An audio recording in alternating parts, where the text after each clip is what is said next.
It's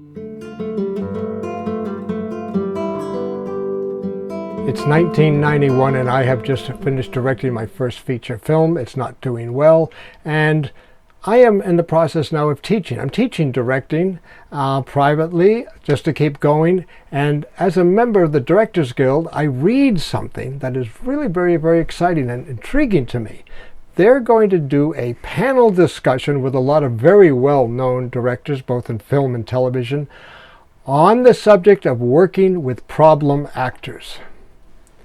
And I thought, I need to hear this. I really want to hear that. I want to hear how other directors deal with actors who are having difficulties, problems, or won't come out of their trailer, or whatever they're doing. This is going to be fantastic. So I go to this panel discussion, and there's a lot of people there. There's 100, 200 people there. And up on the stage, there's a big table, as you can imagine, with a lot of very well-known directors, and they're discussing working with problem actors. What's really intriguing, this is sort of a side note about the whole panel and this discussion, is that we know these directors very well, and we know what they've directed. And they're talking about certain actors or actresses that they work with in certain scenes. Now, we all know the scenes. We even know what the film is that they're talking about, but they're trying to protect the actor by not mentioning the name. I just thought, well, that's interesting. We're in a room of 100 or 200 directors at the Directors Guild. Anyway, so they're telling their stories. They're telling their stories about working with problem actors.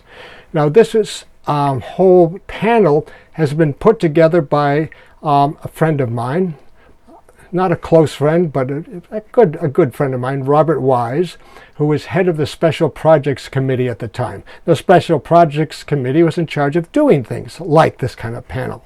And so that Robert is up there, and he's moderating, he's interviewing all of these other directors.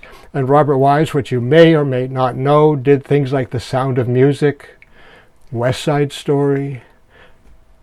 Now, as this conversation is going on, and as I'm hearing all these stories, I start to feel myself getting nervous or irritated, and I can't figure out why. Something is wrong. Something is bothering me. And I'm listening, and I could just, that thing, I'm sure you've all had that kind of sensation when there's something going on in the room or in the environment that you're in, or a discussion that just doesn't feel right. And I can't figure it out. Now, as we get near the end of the panel discussion, they have microphones set up so that we in the audience can go and ask specific questions. And now we're at that point, the Q&A, and people are going up to the microphones to ask questions. And I find myself walking up to the microphones, and I really don't know what I'm going to say, but maybe something will come out. And I get up to the microphone, and it's my turn. And then it's very clear to me what I want to say. And I thank them all. I thank them all for their stories. I thank them all for being there and sharing these stories. Sometimes they're difficult stories with all of us.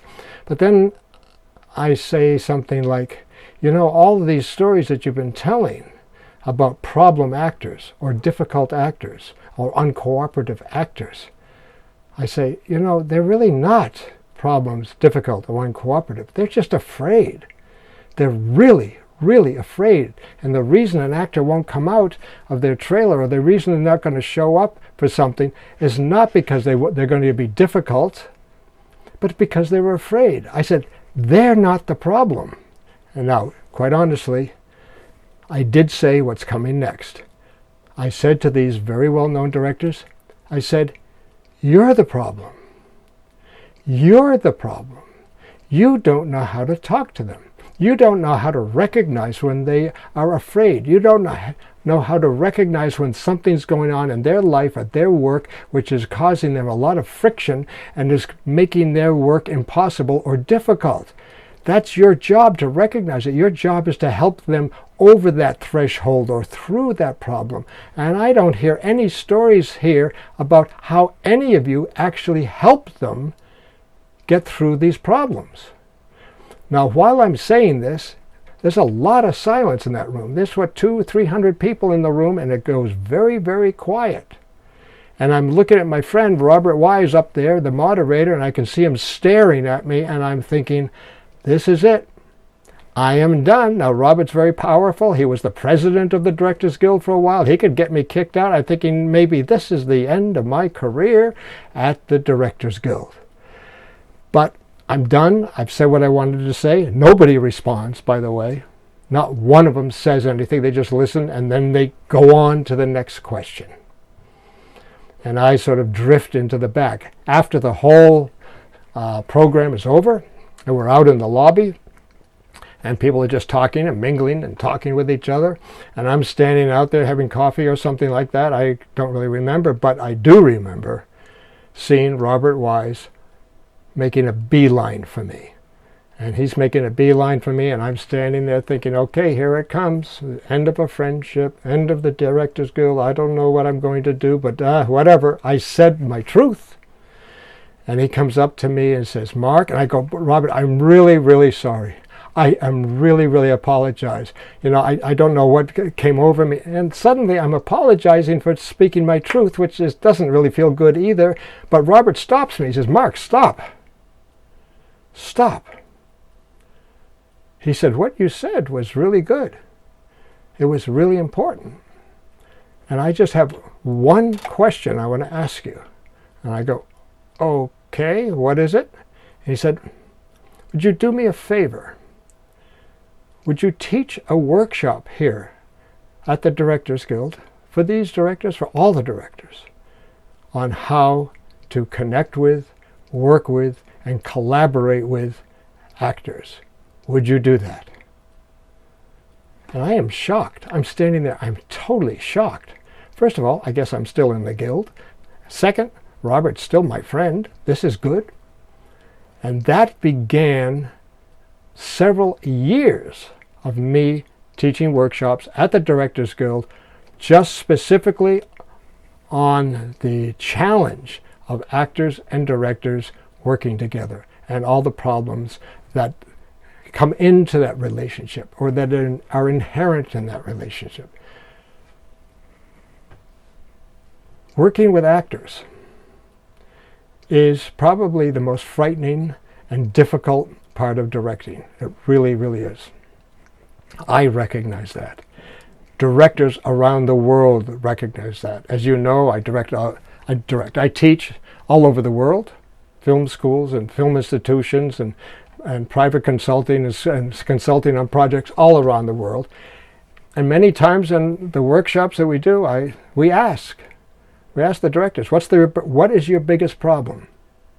What is the biggest problem you face or challenge that you face as a director? And there are usually actors in the room at the time when we're doing this, because we need actors there. And almost every single director will say, working with actors. That's what I want to learn more about. That's where I feel like I'm not strong enough. I'm not clear enough. I don't know how to do that. I know how to handle cameras and schedules and budgets and all those other things. But working with actors is the most difficult part. And then the actors in the room will agree. They'll say, yes, for them the most difficult part is working with directors. And it's endemic around the world. Around the world. Actors and directors around the world find this the biggest challenge. So, the whole concept of getting into the sandbox, that idea, get into the sandbox, that first came to me many, many years ago when I was teaching, and I was working with a group of actors and directors, and I started saying to the director, here's what you need to do. In order to work with this actor, you need to get into the sandbox. Now that phrase just came out of me, but immediately I knew what it meant. It meant you, the director, need to join the world of the actor. You need to get into the actor's world. You need to get out of the director's world, which is a world of control and vision and controlling the whole process of making a film, which is really kind of important, but that's what you have to do. That's what you directors do. And many of you do that brilliantly. But when it comes to working with actors, you have to learn how to give up that control and actually get into the sandbox with the actors, get into their zone, get into their world. Because the best way to get the actors stimulated, to get them to do their best work, is to be in the sandbox with them, encouraging them, inspiring them, igniting them so they can do the best work they can. Making demands on them, telling them what you want, giving them results will not do that. It will not do that. Actors are not puppets. You can't just pull strings and have them do what you want to do. They're not robots. They're not. They're human beings. They need to be inspired. They need to be freed up. They need to be released of any kind of constraints. And the best way to do that is to get into the sandbox with them, like we all did when we were kids, and play in the sand. And to create something strictly out of imagination and collaboration. Now you remember the clip at the beginning of the webinar, the clip from American Beauty. It is a clip from American Beauty, not from the film. It's a rehearsal where I'm rehearsing with Rob and Corinne. That's an example of being in the sandbox. That clip that you saw, there was no rehearsal before that. We had no idea what we were going to do. When I walked in and started interrogating Rob as Lester, I had no idea what I was going to say. I just started asking him questions. And I'm responding to exactly whatever it is he's doing. Whatever comes out of him, I respond to that. He's responding to me. And then Corinne comes in, and I'm interrogating both of them, and we're responding to each other. And if you watch it again, which I really encourage you to do, again, watch it again, you'll see that all three of us are in what is called in the moment. We're in the moment that is going on right at that moment, and that's being in the sandbox. Be in the moment. Don't worry about the future. Don't worry about the past. Focus on what can happen right now. What could happen right now? This is happening in front of me, then I'm going to throw that in. And then he throws this in, and then I'll throw that in. And we're actually playing. There is no script. There is no plan. There is no structure. It's just pure play. And let's see what happens. And someday in the future, because that was part of a documentary, which there's a lot of footage of, it'd be wonderful for you to see our discussion of those rehearsals afterwards, because we filmed all of that. The three of us talking about what we experienced and what it was like to be in the sandbox, to be playing that way and discovering that way, and then to hear from the actors what it's like then to go into actually playing the scene, having been in the sandbox first and then been stimulated by all the imagination and creativity, and then go into the scene as the character.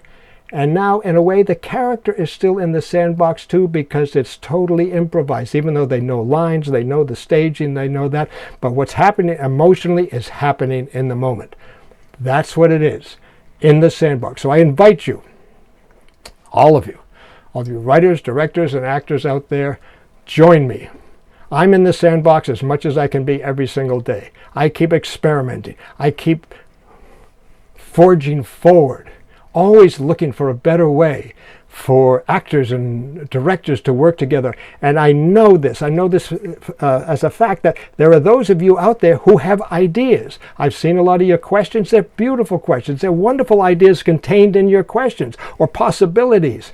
If we all get together in the sandbox and explore all these possibilities, we'll come up with new ways, we'll come up with new approaches, we'll come up with new ideas, we may even come up with new projects, who knows.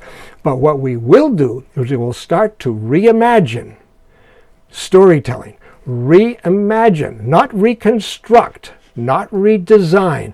Reimagine storytelling. Reimagine cinematic storytelling. But reimagine storytelling, and if we, as the artists who are so deeply involved in this process of storytelling, allow ourselves to get together and play, who knows what we'll come up with. We need something new.